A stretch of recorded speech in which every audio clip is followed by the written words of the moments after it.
It's only 7:03, but maybe we should just go. What do you think? Feel ready for this? All right. Let's So, go. yeah, okay, cool. Um, so thanks everyone for being here.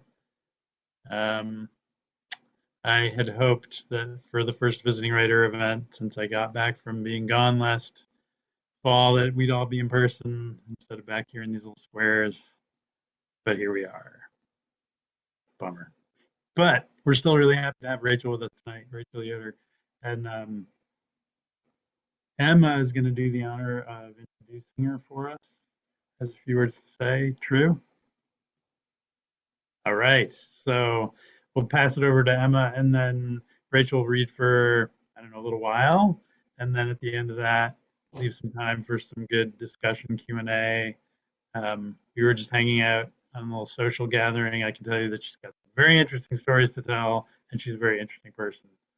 So hit her with your questions. All right, Breslin and I are going to be tag teaming this introduction. So I'll start it off and then hand it over. So it's our pleasure to introduce everyone to Rachel Yoder. After growing up in a Mennonite community in Eastern Ohio, she became a graduate of the Iowa Nonfiction Writing Program, where she was an Iowa Arts Fellow. She also holds an MFA in fiction from the University of Arizona. She currently lives in Iowa City with her husband and son. She's played a big part in organizing literary events in Iowa, such as the Mission Creek Festival, a celebration of music and literature. She's a founding editor of Draft, a journal of process, which celebrates the processes of creating work. She has said that writing is a radical act of self-creation as well as a religious act. Since being an arts fellow in Iowa, she has found inspiration in various forms of abstract art through paintings, sculpture, and performance.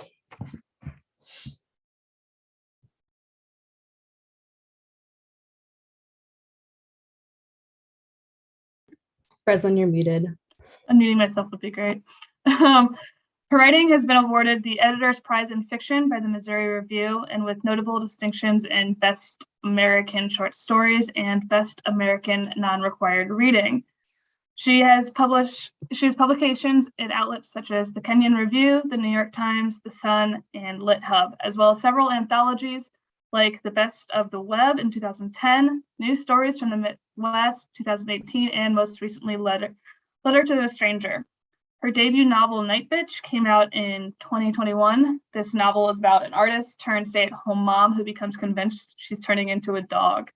It has been labeled a best book of the year by both Vulture and Esquire, and the novel has since been optioned for a film with Amy Adams set to star. You can find more about her on our website, racheljyoder.com, which I'll post in the chat. And ready to discuss more about her and her breakout novel, here is Rachel Yoder. Breslin, Emma, thank you so much. You really dug it up and got the goods on me. You got it all right. Thank you for that wonderful introduction. I too wish that I could be there with you all in person. I had the opportunity to read your amazing work today, so thank you for that.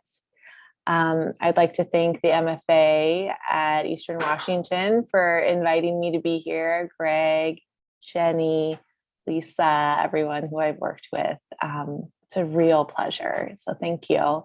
And thank you to Auntie's Bookstore for also being a part of this event and sponsoring it. So Breslin so succinctly summed up the premise of Night Bitch. And so I'm going to be reading one or two sections from it. We'll see how long the first one takes. And just give you a little bit of context for how the book came into being. So Night Bitch is a very personal book. Not that I ever thought I was turning into a dog, but I did struggle in early motherhood with profound isolation and a rage I didn't know what to do with. Don't get me wrong, I do very much love being a mom. In fact, I quit the dream job that I had directing a creative writing nonprofit after just 10 months because I really just wanted to hold my baby as much as possible. But the decision to drop out of the workforce was absolutely a complicated and fraught one. I had defined myself for 15 years as a writer, had earned 2 MFAs, and had really big career ambitions, both as an arts worker and as an artist. Yet when I had my child, all of that got rearranged, and even more, it became crystal clear that our societal institutions and cultural scripts were not set up or written to support mothers and motherhood. I was torn between this great ambition to realize my lifelong career dreams and this great overwhelming animal urge to be with my child. And these urges felt irreconcilable. For a time, it was wonderful to not work. And I understood I was in a really privileged position to have this as an option. But once that sort of oxytocin-induced baby fugue wore off, I found myself almost 40, unemployed, stay-at-home mom with no friends and no support. I was hopeless.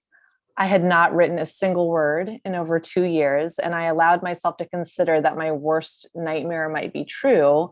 I just wasn't a writer anymore, that era of my life had passed. It was then I looked around and thought, how did I get here? After being so careful my whole life not to end up here as a housewife and mom who felt, in a word, trapped, how had I still not been able to escape this narrative? I was furious, and I wasn't able to put this fury into words.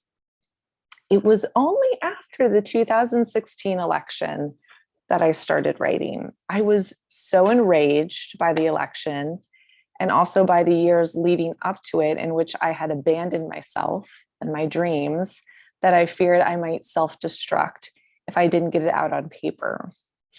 And what emerged was this searing, righteous voice of a character who called herself Night Bitch. Night Bitch saved me. She showed me the way out of a situation I thought was inescapable. This book is my testament to art, to the power of art. We can look at art as a creative approach to problem solving, which makes it sound very unsexy, but believe me, I mean it in the sexiest way imaginable. Through art, we're able to summon creativity to negotiate reality. And this negotiation takes all sorts of amazing forms.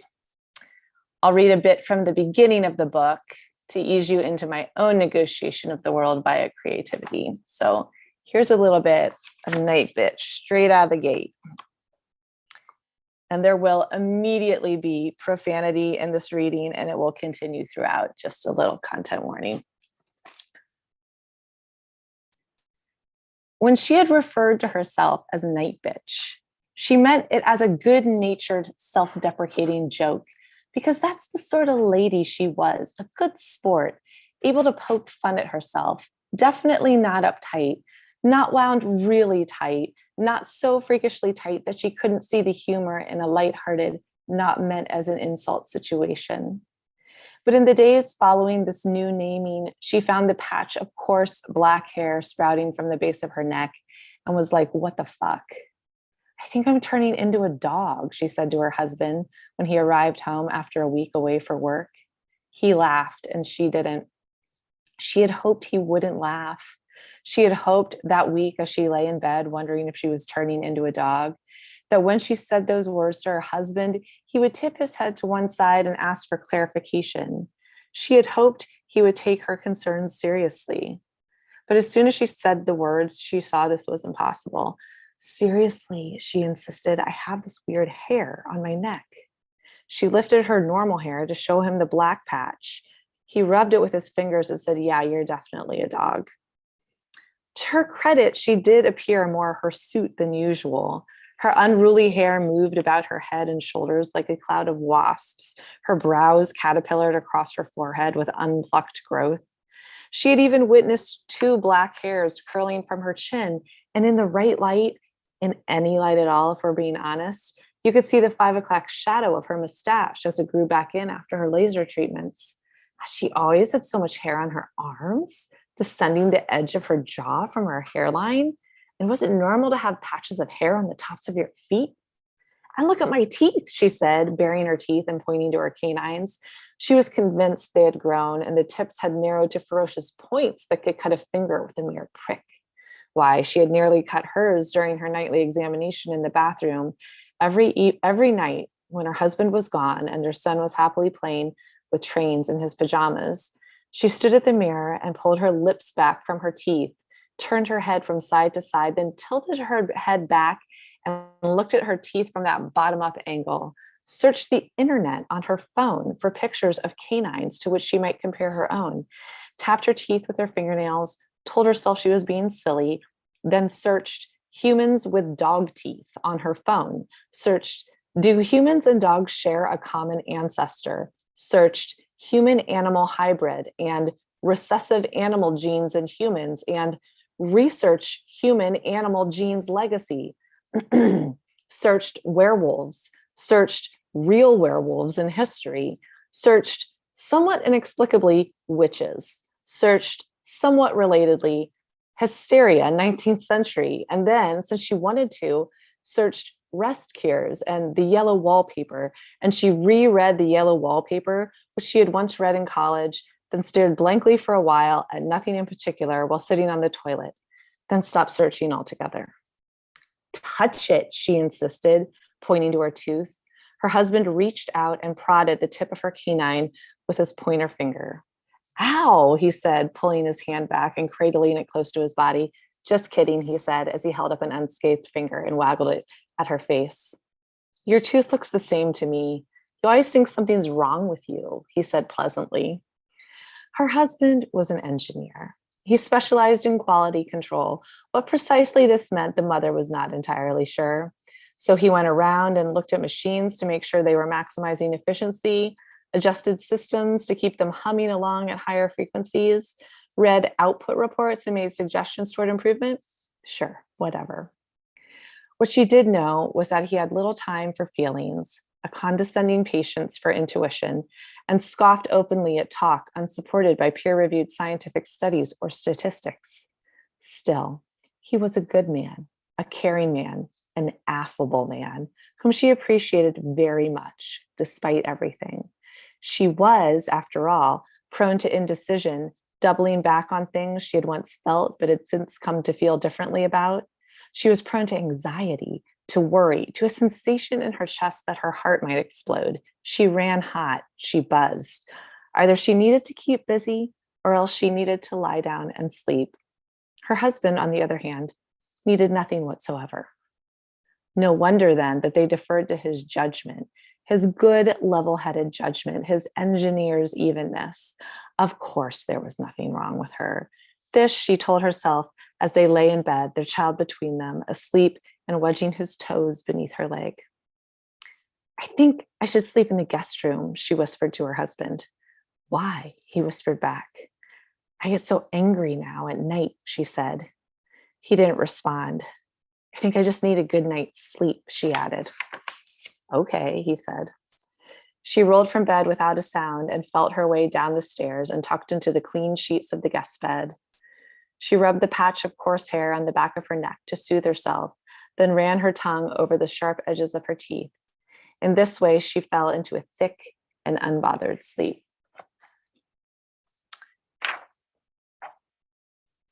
So it may seem counterintuitive to turn to magical imagery and impossible animal transformation in fiction as a means to explore the idea of possibility. But to me, this seemed obvious. Here I am, a mother in a seemingly unresolvable quagmire of career and family, ambition and maternal love. So how do I tell this story? It's going to take something beyond realism to untangle it. I must, in my own impossible situation, turn toward the impossible in my writing, instead of insisting on something reasonable and realistic. I must embrace the questions, the contradictions, the beast of it, and work with impossibility in order to move towards some sort of solution or resolution. The next scene I'm going to read, I don't fully understand when I wrote it. It's not like it's something you kind of rationally put into your book. It's just a scene that felt right. It takes place right before what we might characterize as the mother's first full transformation. And she's been going through small puzzling changes that as readers, we may or may not think are really happening. And then she has also recently been visited by a trio of dogs who come to her front yard, a golden retriever who smells like strawberry shampoo, a basset hound, and a collie. And they have just shown up on her lawn and played with her and her son. And they sort of bewitch the mother and the son. And so this scene I'm about to read happens the night after those dogs visit. It's also like her first night of good sleep since her son was born. She's like dead to the world. She's in this deep sleep. Imagine then what force of nature or God or magic it must have taken to exhume the mother from the delicious depths of sleep to which she had descended. Imagine the power it must have required to rouse a mother from her first restful night in years. Entire body slack and dead, breathing slow to nearly not even there, her dreams as real as life itself. She moaned as she was achingly pulled from the molasses of sleep to the clickety-clack of her blood and a stomach sick with adrenaline. Outside her bedroom window, things scratched and snarled, huffed through wet snouts, gurgled and tongued. She sensed bodies moving in a frenzy among and over one another, impatient, anxious, on edge and waiting. Jesus, she thought hazily, what in the fuck? What in the fucking fuck? She touched the boy's chest as he snored softly beside her, then rose and threw on sweats. In the kitchen, she grabbed a butcher knife, then thought better of it and instead went to the hall closet and found a baseball bat. She was tired and enraged and would beat to death anything she found out there. She would kill it with her own hands. She peered out of the high window of the door and in the light of the full moon saw them. Dogs. So many dogs. 15, 20. She scratched the coarse hair that now covered the back of her neck and her shoulders, then bared her teeth. She could hear every sound, smell every smell. She eased open the side door and stood behind the screen, looking into the night. The mother smelled her before she saw her, the strawberries and soap of the retriever. And there at the top of the steps, she sat. Beside her, the pudgy basset hound with her pretty eyelashes and the collie, her body tensed with energy, even in the middle of the night. Behind them, scores of other dogs, even more than 20, she now saw. I know you, she growled at the canine trio, not altogether meanly, but more like, I'll be damned, waking me up in the middle of the night. I really should have been more polite to you today. They had come for her, as she had both feared and hoped they would.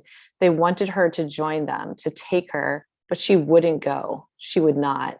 Something inside her quickened despite her resistance, an elation at the thought of joining them, yet not nearly as articulated as that, more a sense that her body might leap forward and tumble down the steps and out into the night without first consulting her, that she would succumb to the delicious buzz of the late summer cicadas and dewy weight of the pollen-heavy air and be seduced by it, pulled into its warm embrace, were she not careful.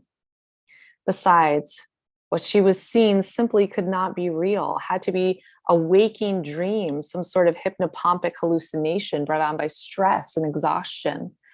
She shook her head back and forth violently and then shimmied all the way down to her tail, as if she just emerged from a pool and was throwing off droplets of water. Beneath her sweatpants, her tail twitched instinctively. She suddenly had independent control of each of her ears, which she moved back and forth to listen to each and every breath and whine and gulp of the dogs. This is not real, she thought as she ventured out onto the porch, then down the steps, propelled by a guttural longing, the polyphony of the night noise, so many luxuriant smells. What's to lose? It's just make-believe, a thing she often told her son, just a game. She had left the baseball bat by the door, and once in the driveway, saw that the dogs filled the pavement and spilled out into the street, then back into the pools of shadow darkening her neighbors' lawns. The retriever took her hand as she had yesterday and led her through the sea of animals, each one of them as alert and still as the night around them. In the middle of the driveway, in the middle of the dogs, she was not afraid. She waited. They waited. Then, from somewhere on the outskirts of the fray, a dog let loose with a high and plaintive bray. The first note of a hymn, the mother thought, a call to worship. With the note, the retriever took the cuff of the mother's sweatpants in her mouth and pulled on the material. Hey, stop, she said, laughing at first and then stopping because the retriever did not let go, would not. And the collie started in on the other leg, pulling at the fabric. So the mother had to hold tight to the waistband to keep her pants up. Stop, she insisted, now more firmly, kicking first at the retriever and then at the collie. They did not let go, merely held tighter as she pulled against them. Oh, Jesus, she said. The collie grabbed higher up on one leg, and then a bushy shepherd with different colored eyes started on the other. A muscular black lab hopped up on its back legs and nipped at the hem of her t-shirt, its teeth ripping holes as the lab came back down to the ground, mouth still closed hard on the fabric. The mother flailed, then panicked. She kicked at the dogs and knocked at them with her hands, but more and more teamed toward her. She was jarred to one side, then the other, then forward onto her hands and knees, and there was no stopping them at that point. She covered her head with her hands, and they ripped at her clothing, pulling apart the back of her t-shirt, easily rending the thin fabric of her underwear. It was over as abruptly as it had begun, not a paw on her. She panted on the ground in the fetal position, naked. Her ears twitched, and she could hear only the gentle breath of dogs all around and smell their exertion. She raised her head. The dogs paced about her, whined and pawed the ground, side-eyed her, stopped and stared, fur raised along their spine ridges. She curled her fingers against the pavement of the driveway, showed her teeth. Her eyes lit with fire, and she could feel the hair on her head growing, her mane expanding into a monstrous spectacle. The muscles in her haunches rolled. One thought came and then left as quickly. You are an animal. She snarled, then lunged blindly into the throng of bodies surrounding her, teeth searching for flesh. She was hair and blood and bone. She was instinct and anger. She knew nothing but the weight of her body and the pull of the earth against it, the particular wetness of the night air, the bats that flew through her periphery, every movement of the paws and legs and heads around her. She searched the night with her mouth, wanting to sink her teeth into anything. She closed her eyes and became pure movement, pure darkness, a twitch and surge, the animal's first dream. Thanks. So I think, I don't know, am I in charge of questions or is someone going to come back on and help? I'm happy to answer anything. You're basically in charge. I mean, Oh no, I'm in charge. imagine that you're standing up behind a lectern or something. Okay, well, I would be happy. Yeah, I would be happy to answer any questions about the book or motherhood or wanting to turn into a dog or movies or what have you. I'm curious about what other dog fiction you've read or love. That is a wholly original question I've never had. You know, to be honest, I probably shouldn't admit this. I'm much more of a cat person. I love cats, and I haven't had a dog in many years. And I can't even tell you what sort of dog fiction I've read. I guess more of what I was reading before I started writing this book was slipstream fiction, or fiction that was playing around with genre, in the manner of, say, Kelly Link or Carmen Maria Machado. I was really inspired by Her Body and Other Parties, and excited that that sort of mashup writing was something that people were responding to and were willing and eager to read, because I loved reading it too, and had always kind of been written on the very edges, like written on the periphery of realism, and played around with slipstream work. I will say that one book that came out after Night Bitch, which I consider a true spiritual sister to Night Bitch, is a book called Chouette by Claire Oshetsky. It's another motherhood book, but the mother has a baby owl.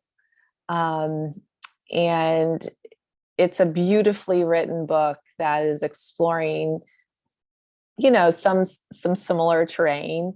And it does seem like more and more there's a lot of kind of animal transformation stuff going around in the literary world these days. But unfortunately, I have no dog books. Do you have any favorite dog books, literature? I mean, as you were reading, I couldn't help but think of Rebecca Brown's The Dogs, especially that sort of eerie sexuality mix with the crowd of dogs. And is there a transformation, or is it actually about dogs? Well, I mean, there are thousands of dogs who live with a woman and repeatedly rape her. I mean, it's definitely magical and fantastical and really dark. And so it's not a transformation, but it's not realistic either. Yeah. Wow. That sounds intense. And also, like, I would like to read it. Mm-hmm. The Dogs. Thanks for that recommendation.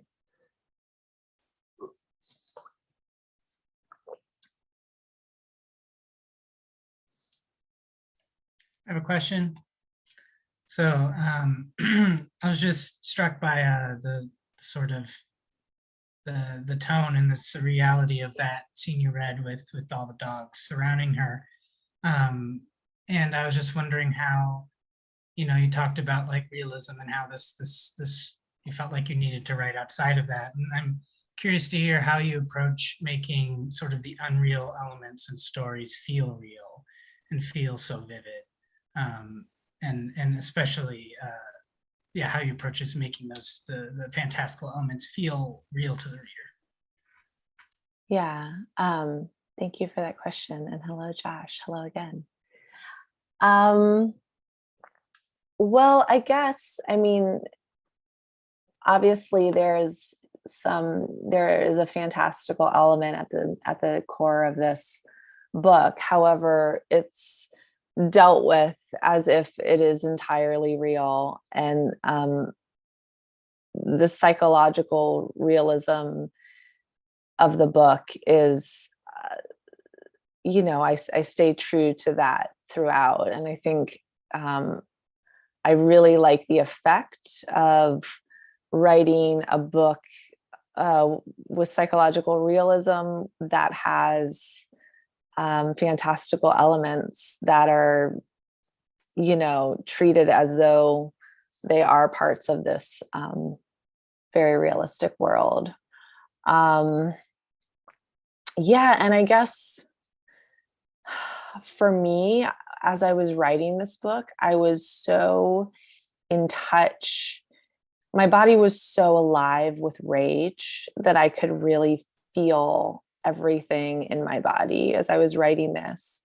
And, also just like giving birth is such an intensely physical experience in which you come into like the realities of your body in ways you never knew were possible. Like you just like experience new ways of feeling in your body that are profound. And so it was really just drawing from this really what I found to be a very intensely physical like experience of motherhood. Like motherhood is not only early motherhood is not only psychologically taxing, you know, like I've dropped out of the workforce. Like, will I ever be able to restart my career? Like, what is my value now? Like that I don't have a 40-hour-a-week job, blah, blah, blah, all that stuff. But it's also like running a sleep deprived marathon for 3 years. You know what I mean? Like it's incredibly like physically taxing to early parenthood. And so I was just like, I was in it when I started writing this. And so I really had access to this sort of very embodied animal experience that then I just poured into the book. Thank you.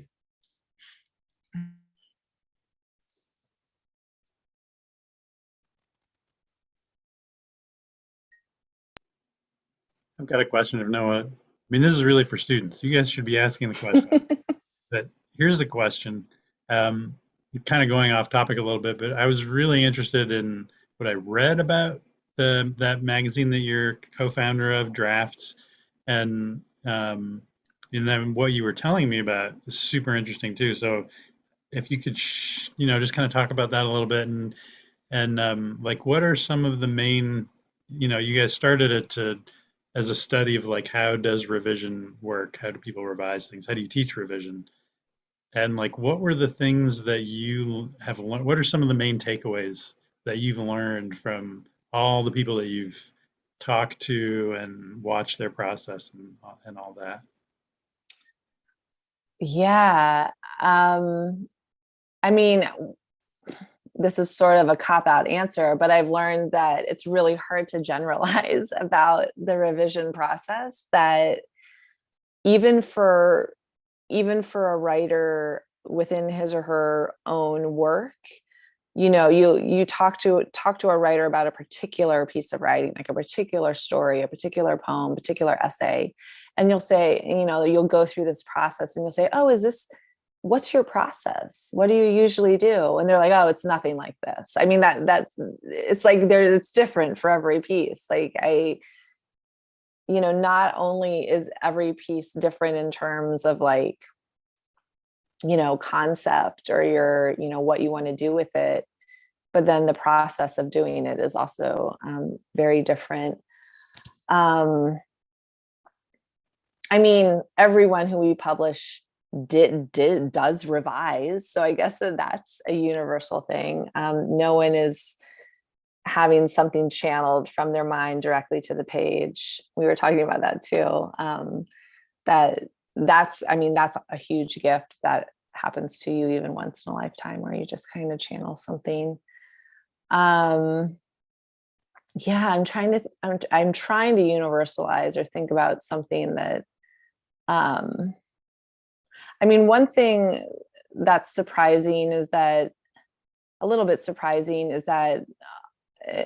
I don't think we've ever had a draft where the entire first draft has completely and in every way been thrown away. You can see the reverberation of it in the final draft in some way, or at least like in the author's mind, they can see the reverberation of it kind of living forward in the final draft. But the concept of the journal, for those not familiar with it, is that we publish first and final drafts side by side. And then we interview the author about the process. And we only publish stories and essays and poems that have already been published in a collection or in a magazine sometimes, or journal. So we solicit it's a great project. Like, we solicit writing from our favorite authors and then ask them if we can, talk about the process and just get to do a really close reading of the drafts. And our newest issue, I should say, has a never before seen very early draft from Ursula Le Guin, which is fascinating to look at within the context of Earthsea, the Earthsea series. She said she thinks of it as a very kind of like an exploratory ideas draft many years before she started writing Earthsea, but it sounds very different than Earthsea and is a very different approach. So it's a really fun issue. We also have a screenplay, a first and final draft of a screenplay, and first and final draft of The Husband Stitch by Carmen Maria Machado, which is one of her really popular stories.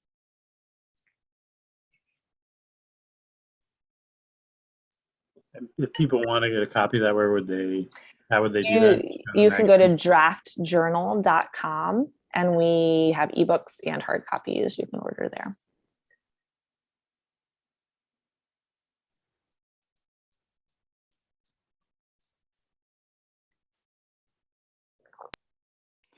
Rachel, I'm curious as to what you found to be the maybe biggest obstacles in writing about motherhood. Knowing that it is like so personal and everything like that, and then maybe what elements to that maybe surprised you and flowed more naturally or anything like that. Yeah, great question. Thank you. Well, the first thing I had to get over was that I did not want to write a motherhood book because of my own ideas about the value and worth of a book about motherhood and whether or not motherhood was an area worthy of, inquiry. I had a lot of sort of, one might say, internalized misogyny around like even exploring that area and just thinking, it'll just get pigeonholed, men won't read it, and or it like won't be taken seriously in a certain way. But then Night Bitch presented herself to me and I was like, oh, this is a motherhood book I can write because it's bonkers. And it's sort of taking all the ideas about motherhood, like the motherhood is sweet and nice and moms are, happy and all of that stuff about moms and motherhood, and challenging it with this character who's like, wild and violent and intense and scary, all the things like a mom shouldn't be, quote unquote. So that sort of helped me get past that first hurdle about even writing a book about motherhood. But there's simply like nothing else I could have written about. It was such a big problem. In that it was a change that I needed to kind of like come to terms with, that of course it was something that I was going to write about. So to me, it was just, writing a book that felt like a really bad idea. Like it's a really bad idea to write a book where the mom turns into a dog. Like it's absurd. It's ridiculous. I probably shouldn't do it. It was just like transgressive enough that it became like really interesting to me and sounded like a lot of fun. And I thought the absurdity of it is also what helped me like propel me into like motherhood. Like I didn't want to come at it seriously. There had been a lot of books about motherhood that were very, coming at it very head on, pretty seriously, pretty straightforwardly, which I love too. Like I had read many of those, but I didn't want to write another one. I wanted to do something different. So I think I just approached it by trying to think of like the most bonkers idea I could come up with, and then seeing if how that would unspool within this area of inquiry.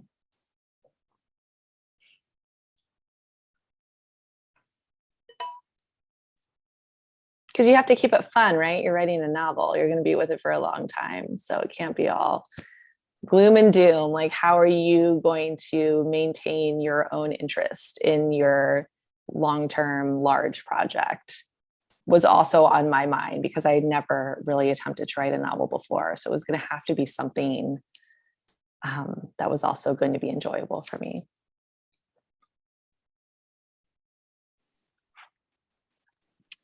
Hi, I'm Amanda. I am not a student at EW, but I work at Spokane Public Library, and I actually selected your book as one of my top picks for 2021 for one of our blog posts.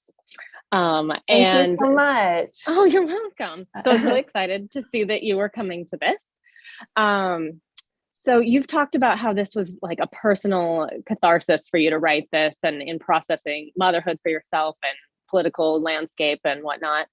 But did you anticipate how it would resonate with other moms, and now it's being optioned as a film? Like, did you anticipate it really connecting with moms in the way that it has?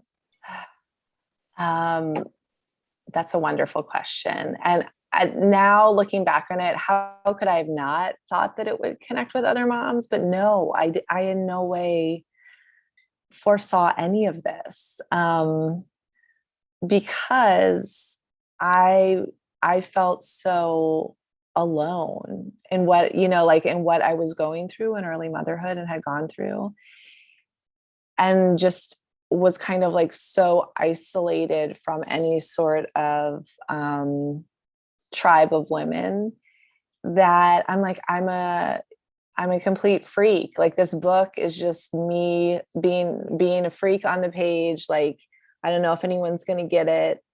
And let me tell you what a huge surprise it has been, that people are like, we love your dog mom book. And I'm like, what are you, what are you talking about? And I think too, I did get lucky in that it came out in this moment. It came out during the pandemic when, 1 million women had dropped out of the workforce to be home with their kids. And I'm sure, we've all heard the story, right? And read the articles that there was just this really big crisis in terms of how domestic labor is handled or not handled, and by whom. And then here appears like Night Bitch on the scene, and everyone's at home, and it's just like a mom and her rage and her like transformation in this dog, and somehow like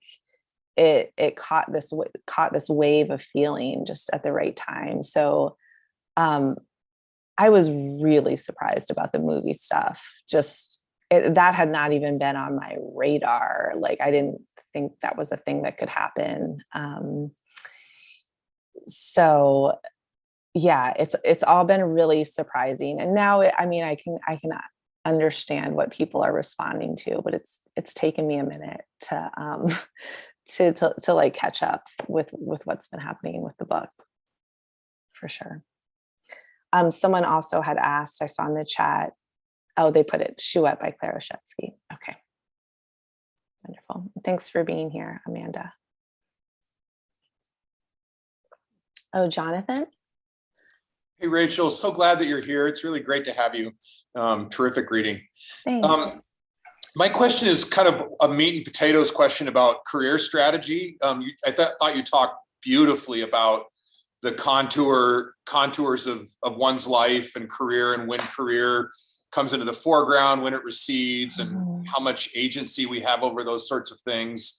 And I'm wondering, one of the things that immediately struck me when I was reading about you and knew you were coming was that you've had, if you don't mind my saying, like phenomenal success in short stories. You've had really great success as a short story writer, and you chose, or maybe can you talk about publishing a novel and not having yet published a collection of short stories? To what intention, if you don't mind talking about it, to what extent was that an intentional decision? Are you holding on to a manuscript of short stories and think it might be wise to wait for a novel? Or is it just, the world of publishing a book of short stories is really tough? Because, the level of publication of your short stories would suggest that if you wanted to, you could have a collection of short stories at this point. It seems like to me. So I just really, and I'm sure the students would be super curious about that. What's going on in your thinking about a collection versus a novel first? And thanks. Yeah, thank you so much for that. for being so generous too with your comments. I actually arrived at a novel first through a very roundabout path.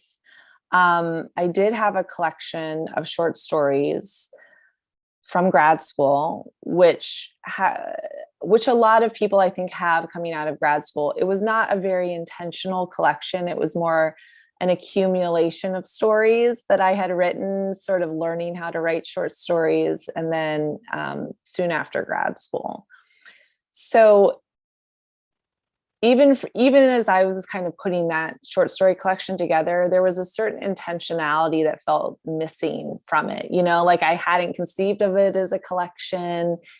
I was just sort of putting these stories together and hoping that they fit. And I actually was going to publish it through an independent press, and went through the entire editing process. Got introduced to an agent through my editor there before I signed a contract. And then this huge thing came out online, I guess. I'm kind of forgetting now exactly how it happened, but basically it came out that this press had done a lot of authors wrong. It was about to go under, and so on and so forth, as sometimes happens in the indie press world. And my editor there was like, I'm leaving. You shouldn't publish your book here. You should find somewhere else, right? So that deal fell apart. And I did have an agent though. And we both saw that it just like needed a lot of work. You know, it wasn't quite a collection yet. And I just couldn't bring myself to keep working on it. After the heartbreak of sort of having this deal fall apart, I also had a toddler at the time. And so it was just one of those manuscripts where I was like, I'm just going to let it be. Like, I don't know what to do with it. I can't work on it anymore. Now's not the time. And it was during that, like, my two kind of really desperate years of silence where I had had a baby and I was home and I wasn't writing, and I was going to have a short story collection. I was going to like be a writer again. And then that fell away. And I was like, oh no, like it was a pretty dark moment. Cause I was just like, okay, this just probably isn't going to happen for me. And so I just kind of sat in my silence for a while and was like, nothing was coming. I would try to write an essay. It would sort of go. I would try to write a story. It would sort of go, but nothing was arriving. And then, so it wasn't then until I think I was approaching my 40th birthday. And I'm like, Rach, you got to do it, man. Like you've gotten two MFAs. You've been writing short stories. Like, what have you been up to? What's been going on? Right. So I think then I was like, I'm writing a novel now. I'm writing a book and I'm going to finish it. I'm going to be 40. I have a kid. It's time to get serious. And so then Night Bitch showed up and we were off to the races. And it was just, that was the only thing I could have written then. And the short stories, it's interesting because now I'm in my 40s. I'm very much in my, midlife. I don't like to call it a crisis, my midlife reflection. And those stories are really coming of age stories, which I now have this whole different perspective on. Like I'm not writing from inside my own coming of age. I'm looking at it as this person in midlife. And I'm like, oh, now I can kind of look at those stories and understand what they are. And now I can do the collection. Like 20 years later, I can return to them and revise them and shape a whole collection because I know what the story is. I'm not writing from inside of it anymore. And so that is really exciting to me now that I'm going to be able to kind of like return to those stories. I see how they're all related to each other. And now I just understand them in a way I didn't understand them before. And I think one of the things I like about myself is that I don't give up on projects. Like, even if it sits on my computer for 8 years or 15 years or 20 years, like, I will go back to it and see if there's something there. And so I really like the long project. I like the long game. That's what I'm playing. So yeah, so I think what's going to happen next is, like a short story collection and maybe another novel. So it wasn't highly calculated. It's sort of how things shook out in the end. But I do also think that, if you're able to kind of come out of the gates with a novel, that's never a bad career move, because it is just harder to sell a short story collection. And if you can even have a short story collection and a novel together, or 50 pages of a novel, that never hurts. But really, I mean, you write what you have to write when you have to write it, and there's no way I could have forced that story collection into being when I thought it needed to be published. And I'm glad I didn't. That's a terrifically frank answer. Thank you. That's super, super useful. And yeah, thank God we're in a long game as opposed to like ballet or something like that. Thank you very much. Yeah, sure. And my friend, the editor of Draft Journal, we've been doing it for a decade. We've been editing it together. And we also, every once in a while, we have this ongoing joke, because he'll like, one time we made a song like 15 years ago. He was like, Rach, I wrote this music and then I sang to it and I, put a track over it. And he's like, it's time to make our second song, Rach, for our album. We make one song every 15 years. And I'm like, this is going to be a great album, Mark. I can't wait. And so that's just kind of like what I'm vibing on. I mean, but then sometimes you also have to be like, I'm turning 40 and I need to write a book now. So.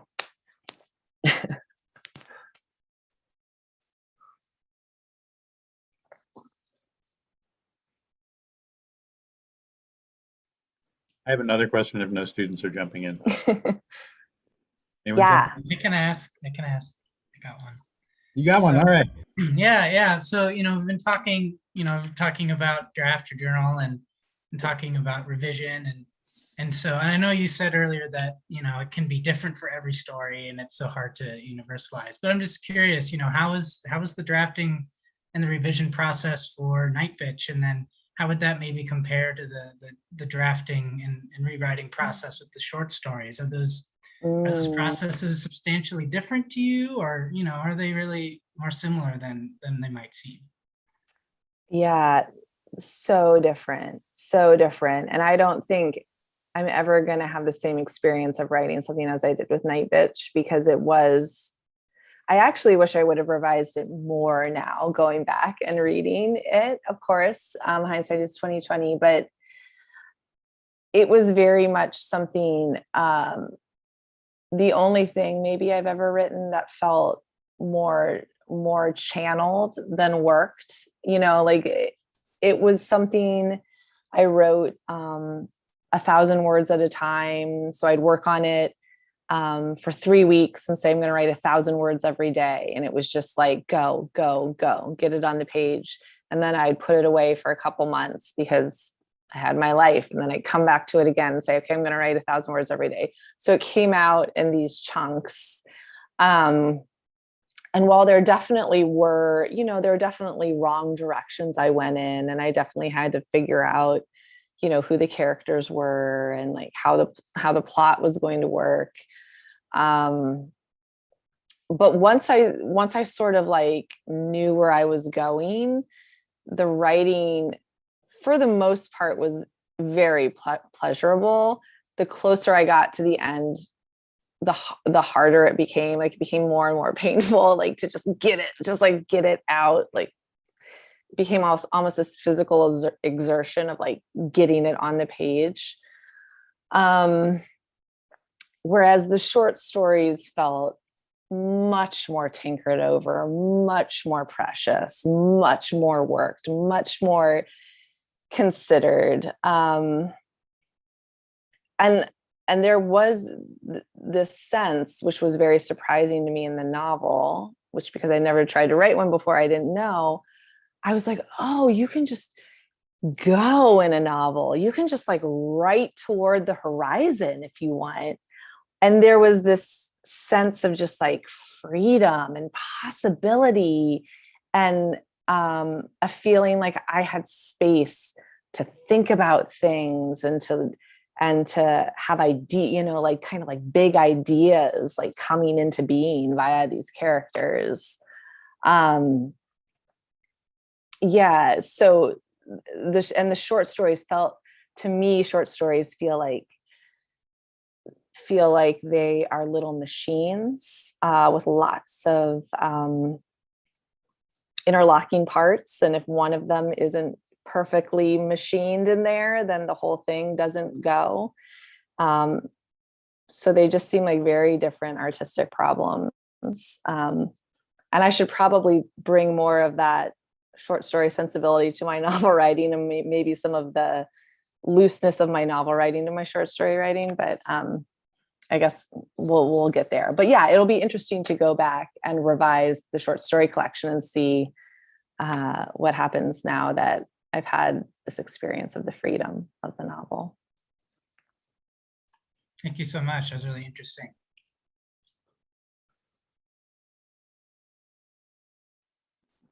So my question is about the film adaptation, and I mean, I don't know how much you want to go into it, but you wrote your own version of it, and then there's the one that will be used, I guess. I'm just curious, like what was your vision for how the magical parts of the novel are going to be translated onto the screen, like even physically or script wise, and whatever you can share about how they're actually doing that.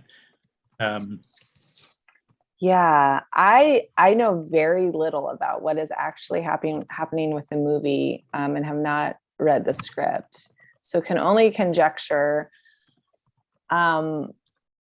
I think for me, as I was writing an adaptation, that was the really big question. Like, is this really happening for the mom? One, and two, how are you going to render it? Are you going to like CGI Amy Adams? Like, are you going to like put Amy Adams in a dog suit? Or is it going to be more figurative? Is it going to be more impressionistic?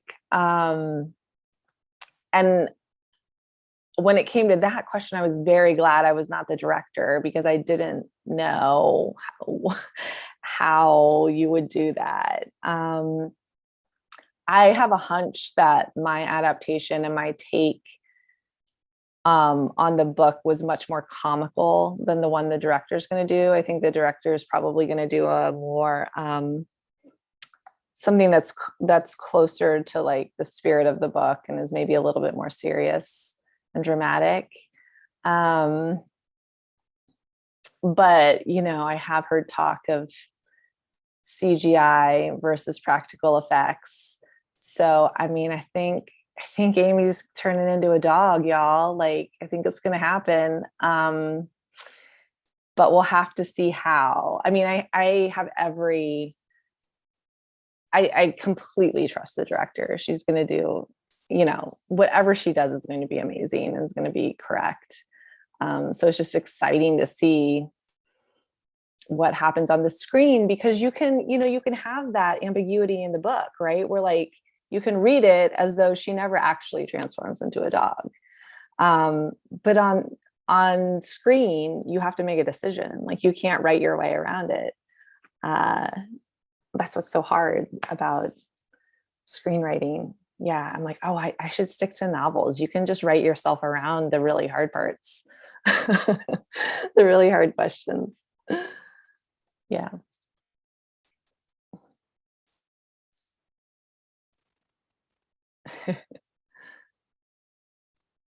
So in your version, though, does she actually turn into a dog? In my adaptation. Did she actually turn into a dog? I mean, I think I wrote it so that the director could have filmed it either way. And I kind of left it up to the director, but there wasn't like a lot of someone running around as a dog in my adaptation of it at all. Yeah. When you're talking about that, it reminds me a little, this is just a comment of two pieces, the Ramona Osabal story, A Guide to Being Born, where a teenager gives birth to a ton of animals and you can't tell whether she's actually giving birth to them or not. And then Doris Lessing's The Fifth Child, where she gives birth to a troll baby. But again, you can't, it's debatable whether he's actually a troll or not. So I really appreciated that about the reading, because when she's curled up on the ground, you can't really tell what form she's in. And I think that's kind of wonderful. Yeah, and if you were to film either of those other books, you would have to also make a decision, like, is it really a troll or what exactly is it? Yeah.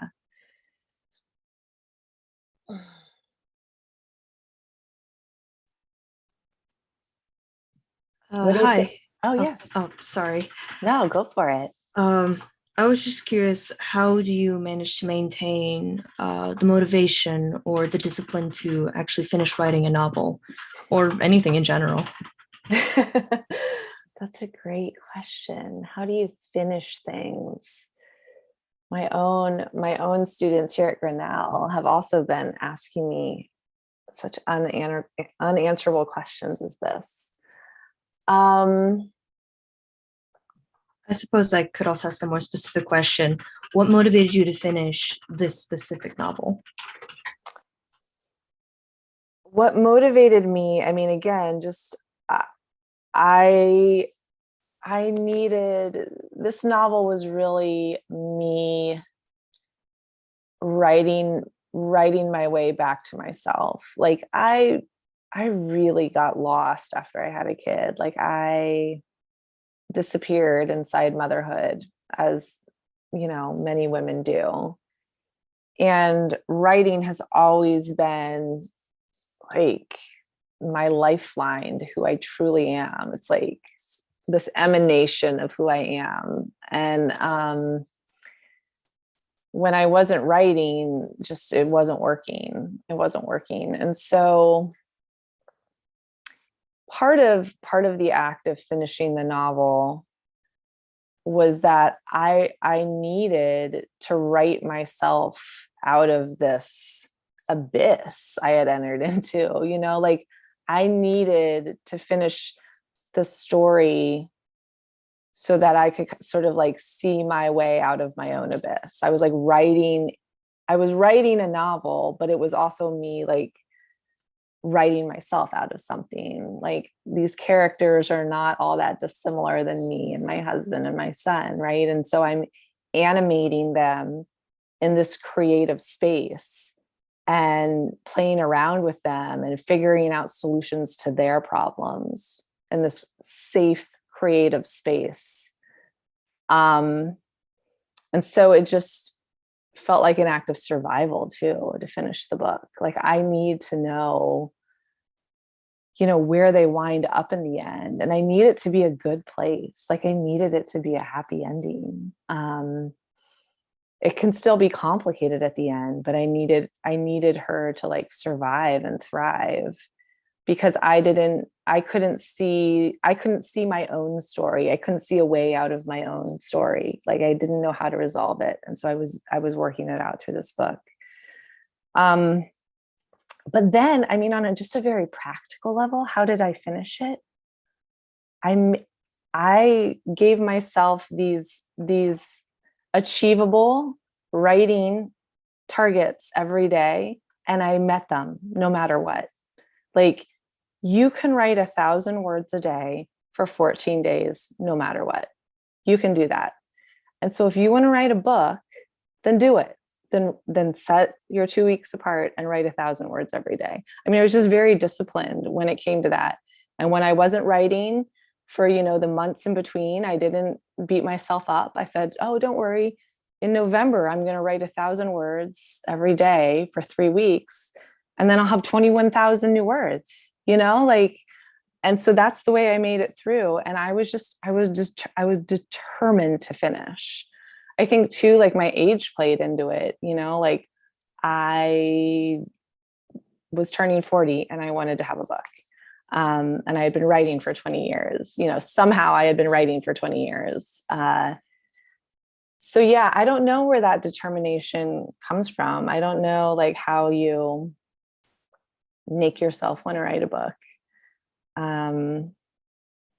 But I know that, I know that you can. I know that it's possible. And it's not really about writing a book. It's about how do I write 1,000 words today? Or how do I write 500 words today? And then how do I write 500 words tomorrow? How do you eat an elephant one bite at a time? I mean, yeah. Thank you. That's actually very helpful.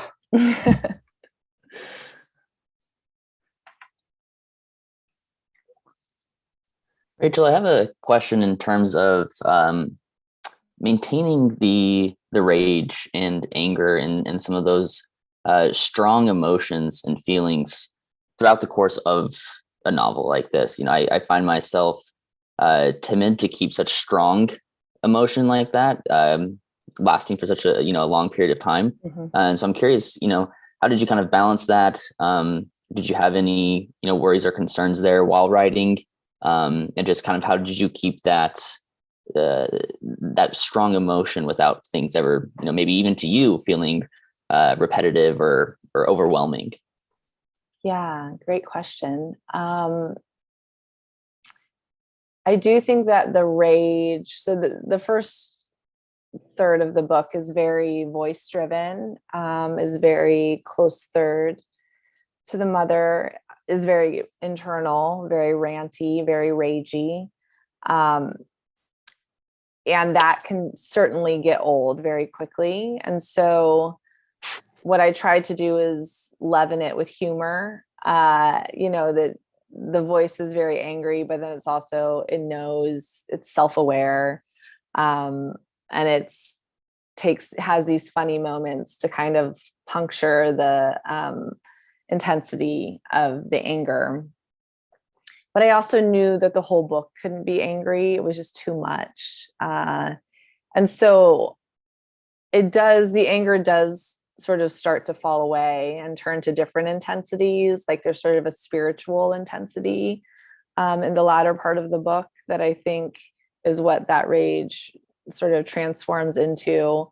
And then also as you move away from something that's so voice driven and turn more towards scene work, you just can't have as ragey of a scene, right? Like if you're not doing like a voicey thing, if you're doing more scene work, then the rage sort of falls out of it. So it was, I do think in the book, it starts off really angry, but then that has to shift by the time you get to the end of the book as the character changes too. But yeah, she's like hot out the gates. But eventually burns herself up. Like it's so it becomes, like the tone and the emotion. They have to transform, just like the plot. They have to have their own sort of plot, right? But that is something. I think the humor and the rage just always went hand in hand. That's just like a natural sort of combination. They work well together. And it's a book about a dog mom, so it had to be ridiculous. Yeah.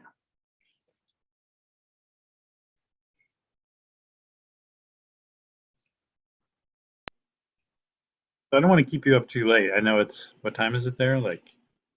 It's 10:15, but you're fine. Okay. That's totally fine. Well, you want to do like one more question, 2 more questions? Sure. One more question. If there is one. Anyone got the last question for us? Too much pressure now. Pressure's on. So I want to know if writing the book cured some of your rage. Lisa, that's a good question. Yeah, I think it did. I think it did. I think it was a piece of the resolution. And, you know, even if I'm writing something that doesn't hew closely to perhaps the details of my own life, I still think my writing is really driven by me trying to work things out, questions I have or problems I have, trying to work them out in a safe, creative space, even if it doesn't look at all like my life. And that's what I love so much about having this be my work in life, you know, that we get to sit down and investigate what really matters to us and questions that obsess us through this really, you know, amazing tool of storytelling and meaning making. And I got really in touch with, you know, how profound this thing we're doing is, this making stories. When I wrote Night Bitch, because it really did seem not like a matter of life and death, but really important. This book was really important, a really important exercise in meaning making and storytelling and the power of storytelling. The ways in which telling stories can transform us, you know, and transform what we believe. So yeah, I mean, writing the book was definitely a piece of me like moving into a new place, and into a new relationship with motherhood, a new relationship with like myself. And yeah, my wonderful Midwestern, laconic husband read the book, didn't say much about it. But, you know, things started changing too, like in my life. And we were able to, you know, like opened up things we hadn't talked about. And I think he also was just able to see where I was coming from in a way like he never really could before. So yeah, it did help. And yeah, and now we're on the other side of it and we get to see like where it goes from here, what Night Bitch becomes. So I think that's awesome. well, thank you all so much. And thank you for your amazing questions and your presence here tonight. It's been an absolute delight. Thank you for coming and sticking around so long. And it was a fantastic reading. Yeah, my pleasure. I only wish I could have been there with you all. Maybe another time. Definitely another time. Yeah, and if you're ever in Iowa City, send me an email. I'd love to see you all in person at some point. Oddly enough, that is one of my mother's favorite towns, and she grew up here in Sandpoint. Oh, amazing. Next time you're through, you'll have to email me. We'll get lunch. That is unusual for that to be anybody's favorite town, I know. Yeah. Thank you, everybody. Rachel. Thanks so much, everyone. Have a great night. Thanks.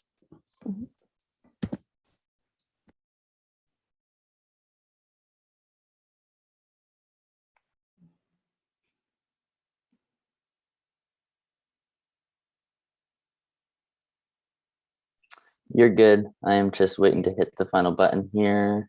And there we go. All right. Excellent job. Thanks. Yep. Thank you. That was great. I